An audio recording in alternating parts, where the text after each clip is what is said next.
cansado, né? Então, minha gente, vamos falar um pouquinho sobre algumas questões levantadas pela atual pesquisa dos profetas, e a gente vai a partir do livro Introdução ao Antigo Testamento, de Werner Schmidt, da editora Sinodal,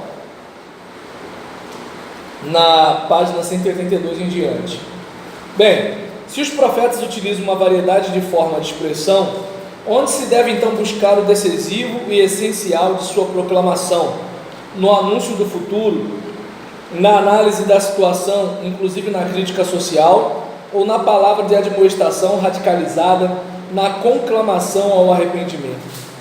Devemos apontar ao menos alguns problemas fundamentais da pesquisa atual sobre os profetas, que certamente não são os únicos. 1. Até que ponto podemos deduzir a mensagem dos profetas literários a partir de tradições mais antigas de Israel, sejam elas relacionadas ao culto, ao direito ou à sabedoria? Certamente os profetas adotaram várias formas de expressão, temas, tradições e concepções para transfigurá-los dentro de sua mensagem, com o objetivo de atingir os seus ouvintes na sua situação atual. E aí vem o questionamento, não é mesmo? Mas este anúncio profético não contradiz o conteúdo básico da tradição que justamente confessa a comunhão entre Deus e o seu povo? Ou seja, há uma pergunta anterior, né, que diz o seguinte: ao anunciar que Deus denuncia comunhão com o seu povo, Amós 8:2, Oséias 1:9, Isaías 6:9, Jeremias 1:13, Jeremias 16:5, os profetas literários poderiam ter se estribado em tradições anteriores? E aí, até que ponto, né, o uso que os profetas fazem das tradições anteriores contribuem ou dificultam a ideia de que Deus chegou e falou através deles a determinada mensagem para o seu povo, né? No elemento cultural, o que se mistura, né? O que é o que? Como discernir o que? É claro que é uma pesquisa acadêmica, né? Não é uma perspectiva espiritual. 2. De um lado, os profetas literários têm tanto em comum na sua percepção do futuro, nas formas de expressão que adotam, anúncio de juízo com justificativa, lamento fúnebre e outras, ou nos seus temas, crítica cultural, social e outros, que dificilmente atuaram completamente desvinculados uns dos outros. E aí, a gente, por exemplo, pode verificar que, apesar dos traços individuais e diferenças óbvias também em pontos centrais, sua mensagem mostra-se intimamente relacionada. Como surgem essas similaridades? Não se percebe aí uma dependência direta, muito menos escrita, mas será que há uma relação por intermédio da tradição oral? A citação de Miqueias 3:12 em Jeremias 26:18, eventualmente repassada por discípulos de profetas, Isaías 8:16. Entretanto, é raro os profetas literários se relacionarem expressamente com outros profetas. Várias vezes contrapõe-se antes a grupos de profetas de forma crítica. Aí ele está falando o seguinte, né? Até que ponto é uma experiência particular dele, se às vezes o que um fala é meio parecido com o que o outro fala, embora eles não tenham o costume de trabalhar em parceria, mas de modo isolado. Mas embora isso aconteça, há traços de semelhança em algumas questões de mensagens deles, como se de repente tivessem bebido da mesma fonte. 3. Anúncio do futuro e análise do presente por via de regra estão associados. Controvertido, porém, é como se deve compreender esta relação. A intuição do futuro se origina da percepção profunda da situação atual do povo, ou pelo contrário, a indicação da culpa constitui antes uma consciência da certeza profética quanto ao futuro. Atrás disso se oculta ao mesmo tempo a relação entre palavra isolada e revelação. Representam as palavras isoladas do profeta concretizações formuladas pelo próprio profeta a partir de sua percepção geral do futuro, obtida em visões? ou cada uma das palavras identificadas como ditos de Deus se apoiam no ato revelatório sempre renovado? E aí a gente se pergunta, é uma questão particular do profeta, uma revelação específica de um tempo, ou a gente está lidando com algo que é praticamente comum de acontecer como consequência, independentemente da época ou da história? E aí, 4, questiona-se a relação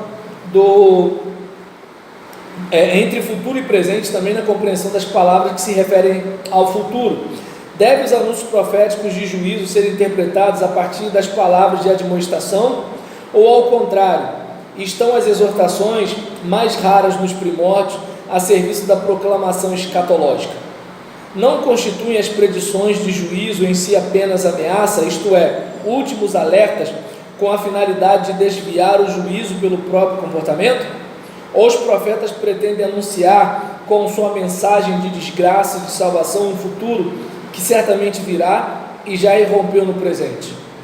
O problema menor que se coloca dentro deste contexto, afirmativas tão radicais como a assim chamada missão de endurecimento que Isaías foi incumbido, em Isaías capítulo 6, versículo 9, foram formuladas na retrospectiva em razão das reações dos ouvintes à proclamação profética. E aí fica o seguinte, a desgraça vem como consequência e não há o que se fazer, ou a revelação vem antes para que haja uma mudança e não venha a desgraça como consequência?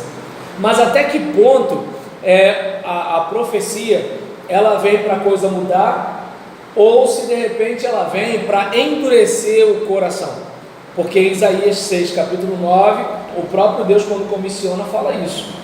Para você vai falar e eles não vão ouvir. Você vai explicar e eles não vão entender. Como se assim, o próprio Deus já estabelecesse, olha, vai ser assim. Você tem que fazer, mas vai ser assim.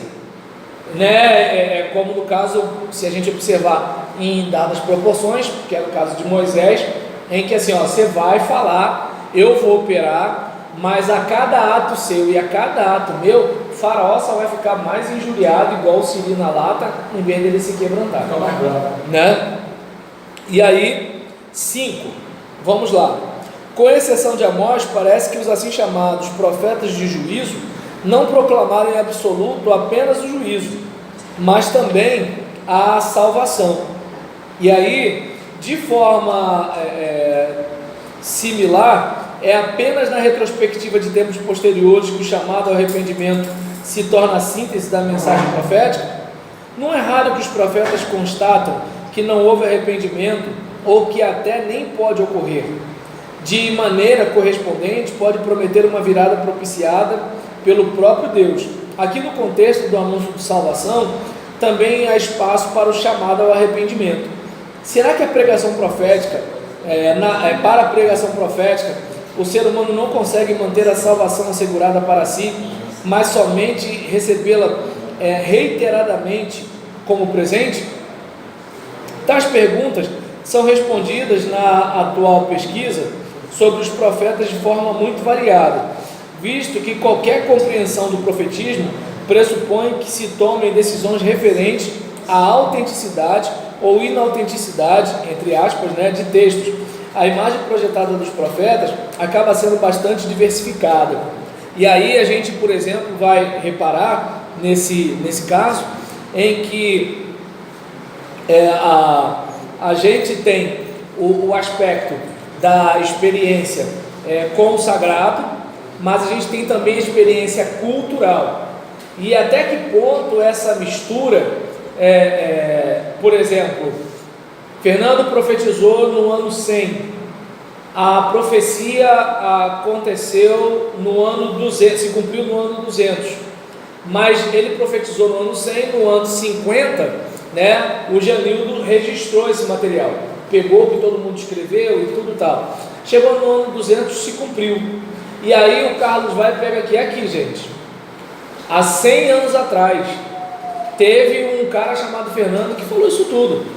E está registrado por causa disso, porque não registrou para arquivo, registrou para deixar claro que foi a boca do Senhor que o disse, quando a coisa viesse a acontecer. Ah, está acontecendo, é coincidência. Coincidência? Nada, Nina, nada.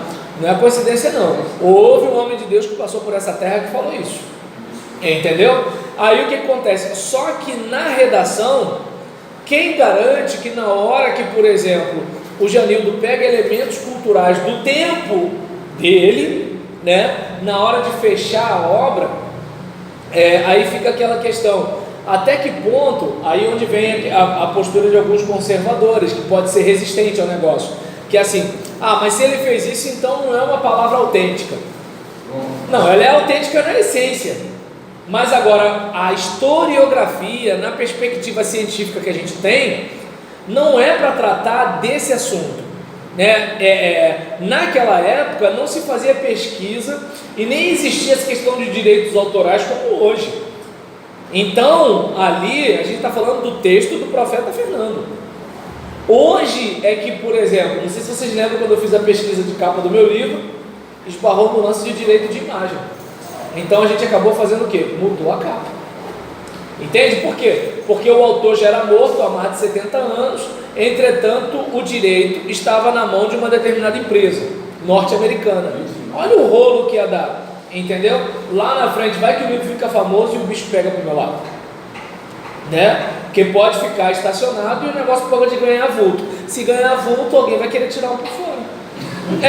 Enquanto você joga ali no campo do Pereba, ninguém olha para você. Você foi pro Maracanã, aí janeiro já começa, né? Fala, Jefferson. Na questão da profecia, quando ela é direcionada para alguém, a gente, sei lá, a gente dá até uma credibilidade. Agora, quando ela é generalizada, aí que é complicado. No Brasil vai acontecer isso. Não é muito assim. E o Jefferson, cabeça de baile, não é muito vago. O Cabo Daciolo profetizou que ele ganharia em primeiro turno. Pronto, já acabou, já resolveu. Quase na virada, fim mandou. Entendeu? Assim, quem quiser gastar energia falando dele, falando da profecia dele, pode gastar. Quem virou a página vida que segue, vida que segue. Ele tinha que ter orado ao Senhor para que ele viesse como primeiro colocado. Agora ele foi profetizou, não está. Bem, é aquele negócio, aquilo que eu já falei algumas vezes, profetizar é ser porta-voz, não é uma questão de você aspirar, desejar, declarar, não, profetizar é ser porta-voz. Quando o porta-voz da presidência fala, ele fala em nome da presidência da república. Nós podemos orar. Acabou. Para que aconteça isso lá. Deu para entender? Por exemplo, quando o vice-presidente Mourão fala alguma coisa, ele fala por si. Ele não fala pela presidência, entende? O porta-voz, quando fala pela presidência. Entende a diferença? Quando você é profeta, você não está falando o que você quer, você está falando que aquele que é o dono da voz mandou você falar. Então, por exemplo, Daciolo profetizou, mas Deus que falou. Esse é o caso, entende? E está registrado, tanto está registrada a profecia, quanto está registrado o não cumprimento. Essa é a questão. Mas aí cada um, né? Só que, por exemplo, nos cultos que a gente vai, o pessoal vive dizendo que profetiza e ninguém processa ninguém, né? Que nem de vez em quando tem pregador que fala assim: eu rasgo a minha Bíblia, eu como a minha Bíblia se não acontecer. Aí a gente vai, deixa pra lá, não esquenta tal. Mas vai que um dia cisma de ter um cara barraqueiro, e aí vai, seu fulano, você falou que ia comer a Bíblia se não acontecesse, não aconteceu, e aí, quer sal, azeite, manteiga, qual é a situação aí?